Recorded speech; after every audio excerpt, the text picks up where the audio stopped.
Hey guys, this is Sarabjot and you're watching Learn with Sarabjot YouTube channel. इस video में हम Microsoft Word के alignments और line spacing के बारे में जानेंगे। सो चलिए देखते हैं कि ये सब क्या होते हैं। सो जल्दी से हम एक वर्ड की फाइल ओपन कर लेते हैं। स्टार्ट बटन पे क्लिक करके वर्ड टाइप करके एंटर करूँगा और ब्लैंक डॉक्यूमेंट लूँगा। हमारे सामने Microsoft Word की एक ब्लैंक डॉक्यूमेंट आ गई है। यहाँ पे मैं कुछ भी एक टेक्स्ट लिख दूंगा, छोटा सा कोई भी। Computer is an electronic machine. Okay, ये हमारा सेंटेंस है।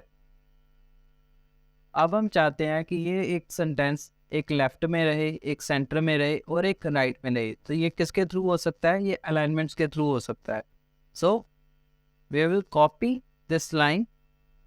मैं सेलेक्ट करके इसको Ctrl+C या फिर राइट क्लिक करके कॉपी कर लूँगा और लास्ट में जाके एंटर दबाऊँगा। एंटर दबाऊँगा तो वो लाइन नीचे आ जाएगी। यहाँ पे मैं पेस्ट करूँगा। अब पेस्ट के बहुत सारे ऑप्शंस हैं, आप फिलहाल पहले वाला मान के चलिए और एक और कॉपी लूँगा इसकी। ये हमारे पास 3 कॉपीज़ आ गई हैं।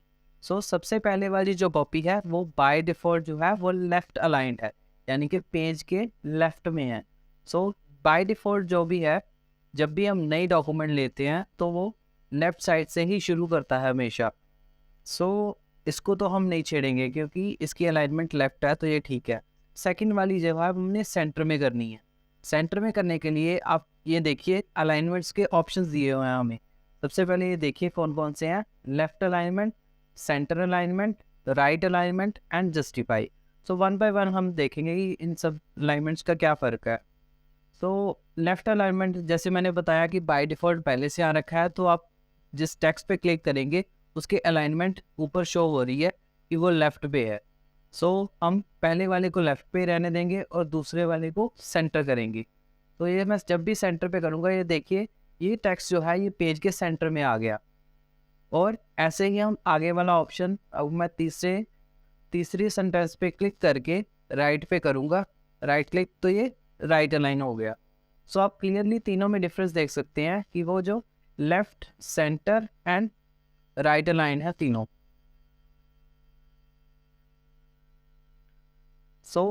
अब लेफ्ट वाला जो बाय डिफ़ॉल्ट है वो देखने वाली बात है कि जो बाय डिफ़ॉल्ट है उसका रखने का क्या मतलब है। वो इसलिए रखने का मतलब है कि बाय चांस हमने जो सेंटर कर दिया, हमने लेफ़्ट ही करना था लेकिन हमने गलती से सेंटर कर दिया, तो उसको लेफ़्ट करने के लिए लेफ़्ट वाला अलाइन वाला बटन हमारे पास अवेलेबल होता है। हम according to our requirement we can adjust the alignment of text in our page. जब भी हमें जो भी ज़रूरत पड़ेगी हम उसके अकॉर्डिंगली उसके अलाइनमेंट चेंज कर देंगे। ये है हम तीनों अलाइनमेंट्स। आई होप कि आपको समझ आ गई होंगी, left, centre and right alignment. अब तीसरी तरह की अलाइनमेंट आती है जस्टिफाई। जस्टिफाई को हम देखने के लिए थोड़ा सा हमें ज़्यादा टेक्स्ट चाहिए। तो अभी मैं टेक्स्ट लिखने नहीं बैठूंगा, मैं क्या करूँगा, क्रोम से एक गूगल क्रोम पे जाऊँगा और यहाँ पे वर्ड टाइप करूँगा लॉरम इप्सम।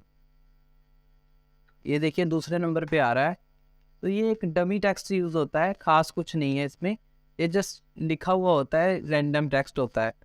जब भी हमें कुछ ज़्यादा टेक्स्ट की ज़रूरत पड़ती है तो हम इस वेबसाइट पे आके इजीली कॉपी पेस्ट कर सकते हैं। तो इतना आई थिंक हमारे लिए फर्स्ट पैराग्राफ बहुत है इनका। अगर हम और भी बड़ा चाहते हैं, जो देखिए नीचे बहुत बड़े बड़े पैराग्राफ्स भी आएंगे और एक जनरेटर भी आएगा। ये देखिए नीचे जो पैराग्राफ्स है, हम इसको 10 पैराग्राफ मान लो कर देते हैं, जनरेट करते हैं, तो ये एक 10 पैराग्राफ का टेक्स्ट जनरेट कर देगा। अभी हम इसको डीपली नहीं जाएंगे, हमें जस्ट जितना चाहिए हम उतना लेके, हमें पहले 2 पैराग्राफ एनफ है, तो हम राइट क्लिक करके कॉपी करके उधर चले जाएंगे और यहाँ पे सबसे लास्ट में एंटर करके नीचे और पेस्ट कर देंगे।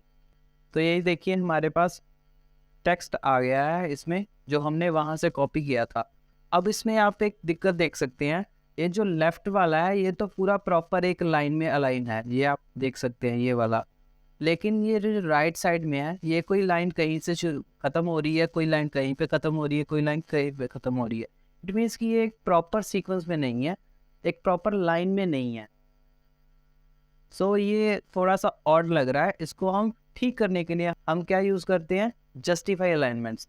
तो ये जो चौथे नंबर वाला अलाइनमेंट का बटन है, इसको यूज़ करते हैं जस्टिफाई के लिए। सो इस सभी टेक्स्ट को सेलेक्ट करके पूरे को और जस्टिफाई कर देंगे, तो आप देख सकते हैं कि ये बहुत अच्छे से इसने इधर से भी अलाइन कर दिया, उधर से अलाइन कर दिया। तो इसको क्या बोलते हैं, जस्टिफाई अलाइनमेंट्स। आई होप कि आपको चारों अलाइनमेंट समझ आ गई होंगी। अब इसके आगे एक चीज़ है, लाइन स्पेसिंग। लाइन स्पेसिंग का मतलब है कि जो दो लाइनों के बीच में स्पेस है, यानी कि हम ये देख सकते हैं ये जो लाइंस हैं ये आपस में वर्टिकली कितनी है। सो मान लो हमने इसकी लाइन स्पेसिंग चेंज करनी है, तो कैसे करेंगे, हमने इस सारे टेक्स्ट को सेलेक्ट कर लेना है और ये जो अलाइनमेंट्स के साथ में एक ऑप्शन है लाइन एंड पैराग्राफ स्पेसिंग, इस पर क्लिक करना है। और ये देखिए अभी फ़िलहाल जो बाय डिफ़ॉल्ट है वो 1 है, तो 1 को हम चेंज करके जैसे हम क्लिक नहीं भी करेंगे ऐसे ही माउस को लेके जाएंगे, ये देखिए लाइन की जो स्पेसेस है वो बढ़ती जा रही है। तो ये भी एक ये भी एक अलाइनमेंट का पार्ट ही होता है, फॉर्मेटिंग का पार्ट होता है। इसको हम अपने अकॉर्डिंगली जितना हमको चाहिए उतना हम कर सकते हैं। तो लेट्स से हम 1.5 कर देते हैं। इन दोनों में डिफरेंस देखने के लिए हम क्या करेंगे, पहले वाले पैराग्राफ का 1.5 ही रहने देते हैं, नीचे वाले को मैं 1 कर देता हूँ। आप दोनों में डिफरेंस देख सकते हैं, ऊपर वाले की जो लाइन स्पेसिंग है वो ज़्यादा है और नीचे वाले की जो लाइन स्पेसिंग है वो कम है। तो हम दोनों में डिफरेंस देख सकते हैं और जैसा हमको चाहिए, हमने जैसे कि डॉक्यूमेंट बनानी है तो हम इजीली बना सकते हैं। अब एक और चीज़ इसमें आती है जो कि इसी ऑप्शन के नीचे अवेलेबल है। आप क्लिक करेंगे लाइन एंड स्पेसिंग, लास्ट में देखेंगे remove space after paragraph and add space before paragraph.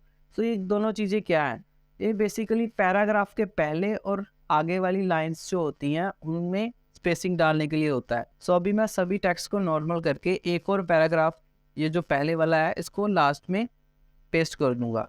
अगर आप ध्यान से देखेंगे तो आपको पता चलेगा कि इन तीनों पैराग्राफ के बीच में एक एक्स्ट्रा स्पेस है जो कि तीनों को सेपरेट करनी है। ये क्या बेसिकली यूज़ कर रहे हैं, ये यूज़ कर रहे हैं आफ्टर पैराग्राफ स्पेसिंग।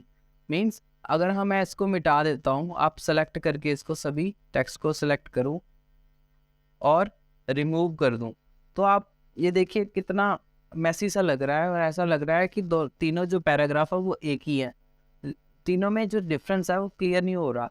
उस चीज़ के लिए हम उसको आफ्टर और बिफोर यूज़ करते हैं। आफ्टर मतलब जैसे मैं जो फर्स्ट पैराग्राफ और सेकंड पैराग्राफ के बीच में डिफरेंस चाहता हूँ, तो इट मीन्स कि मैं पहले ही पैराग्राफ के बाद में स्पेसिंग डालना चाहता हूँ। मैं उसके लास्ट में क्लिक करूँगा और जिसके ऊपर स्पेसिंग वाले ऑप्शन पे क्लिक करूँगा और लास्ट में करूँगा ऐड स्पेस आफ्टर पैराग्राफ। तो क्लिक कर दूंगा तो ये देखिए लास्ट में हमारी एक स्पेस ऐड हो गई।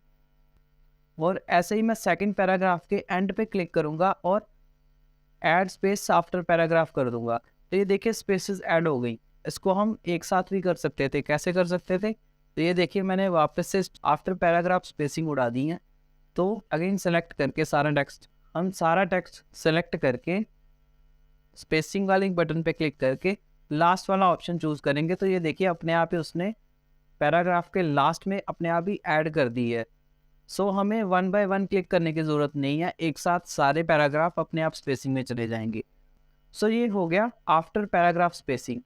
सेम इसकी तरह ही सेम टू सेम है जो बिफोर पैराग्राफ। दोनों में फ़र्क क्या है कि जहाँ पे हम अभी तक हम जहाँ पे क्लिक कर रहे थे वहाँ उसके नीचे वाले पैराग्राफ और ऊपर वाले पे डिफरेंस आ रहा था, स्पेसिंग आ रही थी। लेकिन बिफोर में क्या होता है कि हम जहाँ पे क्लिक करते हैं उसके ऊपर स्पेसिंग आती है। तो दोनों में डिफरेंस समझने के लिए आप देखिए, इसको अभी मैं फिर से रिमूव कर रहा हूँ और अब मैं क्या करूँगा, पहले पैराग्राफ के लास्ट में नहीं, दूसरे पैराग्राफ के स्टार्टिंग में क्लिक करूँगा और स्पेसिंग वाले ऑप्शन पे जाऊँगा और ऐड स्पेस बिफोर पैराग्राफ करूँगा। ये देखिए उसने जहाँ पे क्लिक किया था उसके ऊपर स्पेस ऐड करी है। आई होप कि आपको समझ आ रहा है। अगर नहीं आ रहा तो एक बार फिर से ये वीडियो रिपीट करिएगा। आई होप कि आपको समझ आ जाएगा। फिर भी अगर कोई कन्फ्यूज़न हो तो प्लीज़ कमेंट करके बता दीजिएगा कि ये चीज़ क्लियर नहीं है, तो वो मैं कोशिश करूँगा कि अगली वीडियो में ज़्यादा क्लैरिटी से बता पाऊँ। इस वीडियो में अभी तक इतना ही। इससे आगे वाले ऑप्शंस हम अगले वीडियोस में डिस्कस करेंगे। सो मिलते हैं नेक्स्ट वीडियो में। Bye bye.